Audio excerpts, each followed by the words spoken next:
Bonjour, je m'appelle Léa Bosquin, je travaille à l'ANS au sein de l'équipe médico-sociale et je suis plus particulièrement chargée d'accompagner le secteur social pour leur permettre de prendre le virage du Ségur du numérique en santé. Alors on dit généralement que le secteur médico-social représente 46 000 structures et comprend deux volets, le volet du médico-social et le volet du social. Le volet du social est composé de 4 grandes dominantes métiers et comprend des formes de structures très diverses. Il s'agit de la protection juridique des majeurs, de la protection de l'enfance, de toutes les structures relatives à l'addictologie et enfin l'accueil, hébergement, insertion. Alors c'est important d'intégrer le secteur social dans toute la dynamique Ségur parce que ce sont des structures qui vont manipuler et qui vont échanger de la donnée de santé à un moment donné dans le parcours de l'usager.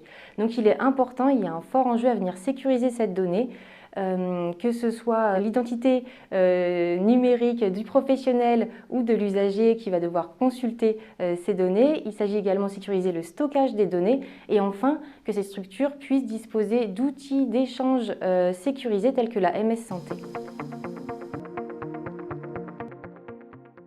Alors, il y a 3 grands défis à relever en 2023 pour le secteur social. Le premier défi, c'est celui de connaître mieux ce secteur aujourd'hui. C'est pourquoi on a engagé un travail de cartographie des éditeurs. Tout l'enjeu, c'est de pouvoir mieux connaître leurs besoins et leurs spécificités pour adapter notre offre, nos services et nos référentiels. Le deuxième défi, c'est la numérisation du secteur. C'est un secteur qui est plus en retard au niveau de la numérisation que le sanitaire ou même que d'autres secteurs du médico-social. Il y a un fort enjeu à venir les équiper à la fois en équipement informatique mais également en DUI pour avoir ces solutions compatibles avec mon espace santé. Et enfin, le dernier défi, c'est de pouvoir faciliter le déploiement des solutions sur le terrain et pour cela accompagner les relais territoriaux, les ARS, les grades, les collectifs SI pour être au rendez-vous des couloirs MS2 et MS3.